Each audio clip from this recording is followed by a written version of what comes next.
Lady Victoria Ashworth's trembling fingers clutched the letter bearing the ducal seal, her reflection in the mirror revealing a woman whose dreams had withered like flowers in winter's grasp.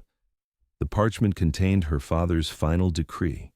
She would marry the Duke of Stormhaven within the month, her noble bloodline traded for financial salvation.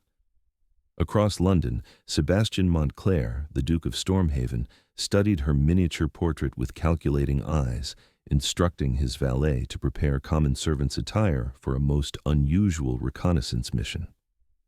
Victoria had once harbored romantic dreams of love conquering all, but Lord Edmund Fairfax had shattered those illusions 3 years prior when he courted her with passionate declarations, only to abandon her for a wealthier bride when the Ashworth fortunes began to crumble.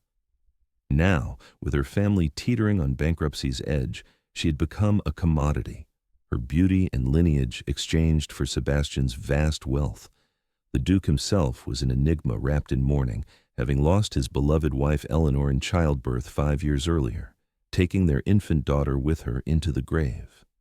At 42, Sebastian had resigned himself to solitude, finding solace in managing his estates rather than seeking companionship. But his dissolute cousin and heir presumptive had forced his hand. The thought of ancestral lands falling into such unworthy hands compelled him to seek a bride who might bear him an heir.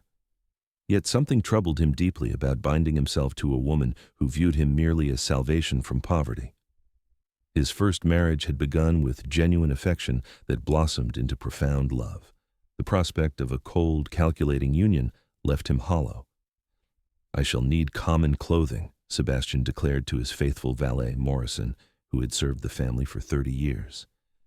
"And you must arrange employment for me at Ashworth Manor, perhaps as a footman or groom, something allowing me to observe the household undetected." Morrison's eyes widened slightly, the only indication of his surprise at such an unprecedented request from his aristocratic master. 3 days later, David Thompson arrived at Ashworth Manor with impeccable references from a London employment agency. The butler, Mr. Henley, examined the plainly dressed man with barely concealed disdain before grudgingly accepting his services due to the upcoming ducal visit, which Sebastian had cleverly delayed by 10 days through fabricated urgent business matters. Sebastian's first glimpse of Lady Victoria came that afternoon as he carried linens up the main staircase. In person, she surpassed her portrait's beauty, tall and graceful with auburn hair and penetrating blue eyes. But her expression carried a melancholy that seemed at odds with a woman about to make such a prestigious match. She barely acknowledged him as they passed, treating him with the polite indifference typically reserved for invisible servants. Over. The following days, Sebastian observed her carefully while performing his assigned duties. Victoria was unfailingly courteous to the household staff, though somewhat distant, spending countless hours in the library reading or composing letters. Her evening piano performances revealed unexpected depths of emotion, but only when she believed herself unobserved did her composed mask slip to reveal profound sadness lurking beneath. "The poor girl dreads this marriage," Sebastian overheard a chambermaid whisper in the servants' hall. "Can you blame her?" replied the cook. "They say the Duke is cold and forbidding, never smiles since his wife died, poor lamb being sold to such a fate." Sebastian nearly choked on his tea, startled by this harsh assessment of his character. Was he truly viewed as such a monster purchasing an unwilling bride? The opportunity for closer observation came when Sebastian was assigned to serve morning refreshments on the sun-drenched terrace where Victoria would receive her dearest friend, Lady Margaret Pemberton. Carefully positioning himself within hearing distance while ostensibly polishing silver, Sebastian listened as their conversation unfolded with devastating honesty. "Tell me about this Duke of yours," Margaret said eagerly. "Is he as handsome as rumored?" Victoria sighed deeply, stirring her tea with mechanical precision. "I wouldn't know. We haven't met.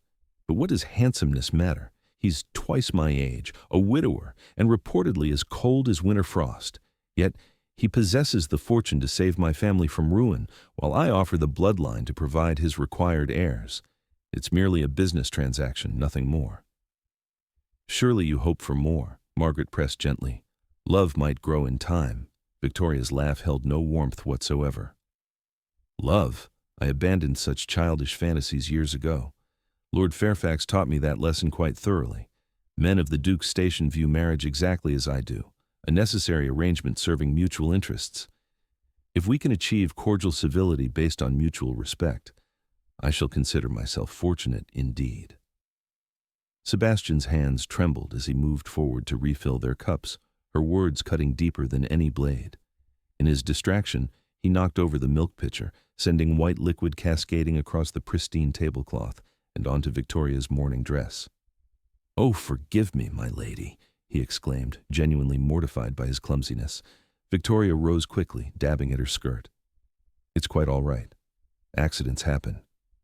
Yet something in her voice made him pause as she studied his face with unusual intensity. "You're new here, aren't you?" "David, is it?" "Yes, my lady.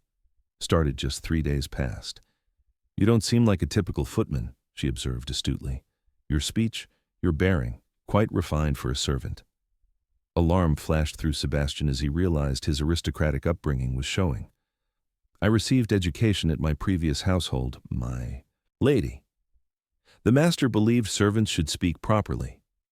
Over the subsequent days, Victoria began specifically requesting David's services for various tasks, creating opportunities for extended conversations that revealed the intelligent, perceptive woman behind her guarded exterior. During one particularly poignant exchange while collecting herbs in the garden, she asked, "Do you believe people can truly change their fundamental nature, David?" "I believe circumstances can alter how we express our nature," he replied carefully. "A reserved person might learn warmth, though they'll never be naturally effusive." "I was different once," Victoria admitted quietly, "more open, more hopeful. But experience proves an effective teacher in life's harsh realities." "What lesson did experience teach you, my lady?" She looked surprised by his boldness, but answered honestly, "That trust is a luxury I cannot afford, that people rarely reveal their true faces until it serves their purpose." "Perhaps you haven't been looking in the right places for exceptions," Sebastian suggested gently. Their conversations grew deeper and more intimate with each passing day. Victoria confided her fears about childbirth, having watched her mother lose 2 infants, while Sebastian, drawing upon genuine grief, shared the devastating loss of his wife and child. These moments of authentic connection created an unexpected bond between the supposed servant and the lady, built upon mutual understanding of profound loss and disappointment. The masquerade's end arrived abruptly when a messenger announced the Duke's imminent arrival the following afternoon.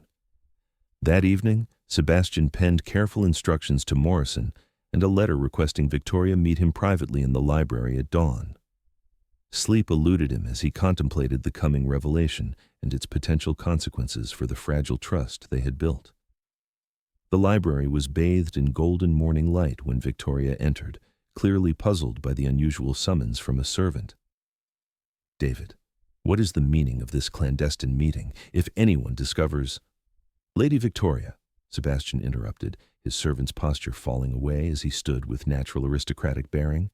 "I must beg your forgiveness for a deception that began with defensible intentions but has become entirely inexcusable." Confusion clouded her features until Sebastian removed the signet ring he had kept hidden throughout his masquerade, sliding it onto his finger with practiced ease. "I am not David Thompson, footman. I am Sebastian Montclair, Duke of Stormhaven." Color drained from Victoria's face as understanding dawned, followed swiftly by mortification and blazing anger. "This was some kind of test," she said, her voice dangerously quiet. "You infiltrated my home, deceived my family, eavesdropped on private conversations. To what end?" "To determine the true character of the woman I was to marry," Sebastian admitted, knowing the EBU justification sounded weak even to his own ears. "While concealing your own character behind elaborate lies." Her voice rose with righteous indignation. "The things I confided in you, my fears, my past heartbreak, how dare you exploit my trust so callously?" "You spoke freely to David in ways you never would to the Duke," he protested. "I discovered a remarkable woman of intelligence, compassion, and depth, someone wounded by betrayal much as I was." "And now you've authored fresh betrayal," Victoria replied bitterly. "How perfectly ironic. Every word from you was spoken through false identity while you deliberately cultivated my trust for your own purposes. Sebastian's heart ached at her assessment's accuracy. Not every word was false. What I shared about Eleanor, about losing our child, that was complete truth. What grew between us, the understanding, the connection, that was real. Built upon a foundation of lies, she countered, though her voice wavered slightly. Trust once shattered is not easily restored, Your Grace. The formal address cut him deeply. What would you have me do? Release you from our engagement? Victoria remained silent for long moments, weighing options that all seemed to lead toward unhappiness. My family's financial situation remains unchanged, she said pragmatically. Breaking the engagement means certain ruin. I could provide assistance without marriage, a loan or investment in your father's properties. She shook her head firmly. Charity would be more humiliating than an advantageous match. Her shoulders straightened with renewed resolve. We shall proceed as planned, Your Grace. But understand this. You have destroyed any possibility of trust or friendship that might have developed between us. Our marriage will be exactly what we both originally expected, a business arrangement, nothing more. The words struck Sebastian like physical blows, made more painful because he now understood precisely what would be lost. Somehow, in 1 week's span, everything had changed. The cold, practical arrangement he had initially accepted now seemed unbearably hollow. The official introduction between Lady Victoria Ashworth and the Duke of Stormhaven took place that afternoon in Ashworth Manor's drawing room. To assembled family members, it appeared a first meeting between distinguished strangers. Only 2 people knew the complicated truth beneath formal bows and curtsies.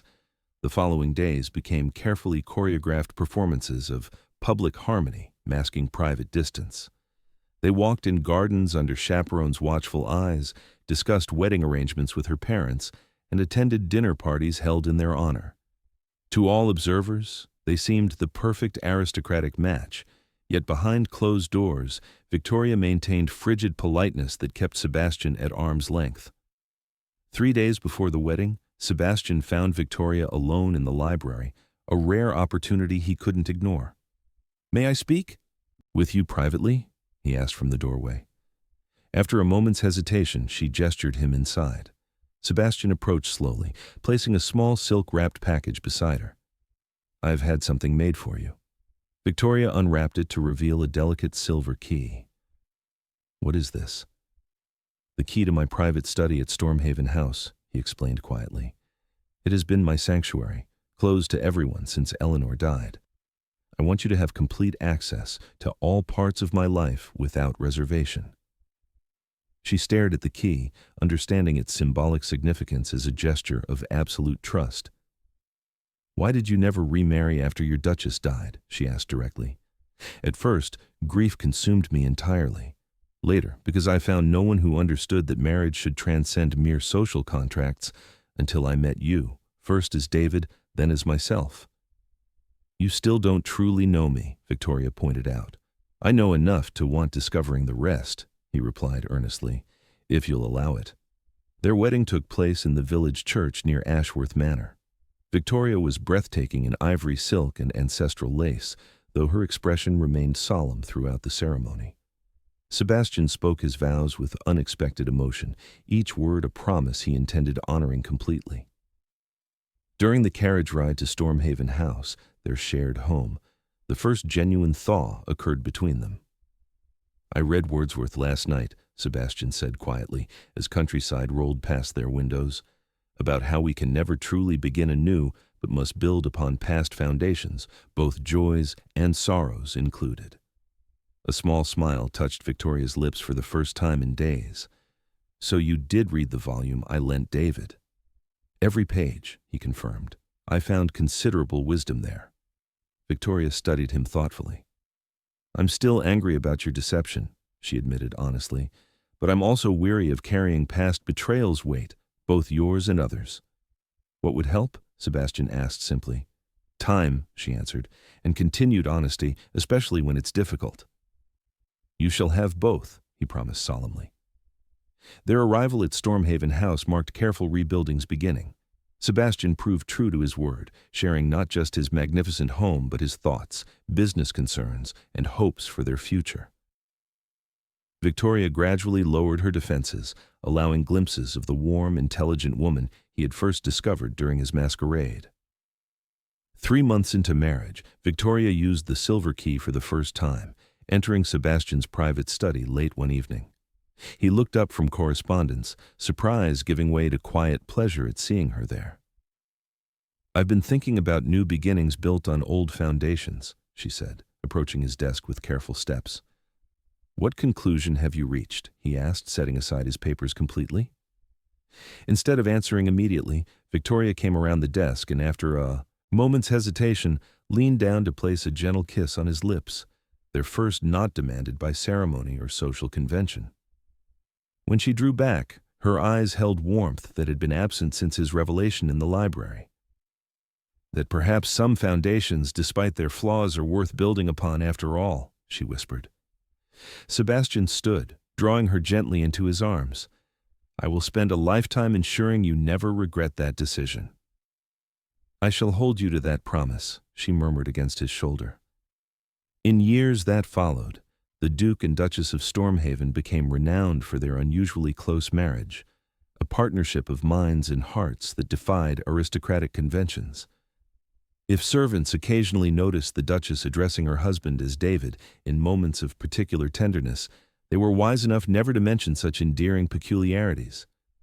Two wounded souls had found in each other not merely healing of past hurts, but promise of a future neither had dared imagine. Not a perfect love story, perhaps, but one built on truth hard-won, precious, authentic, and enduring as the ancient stones of Stormhaven House itself.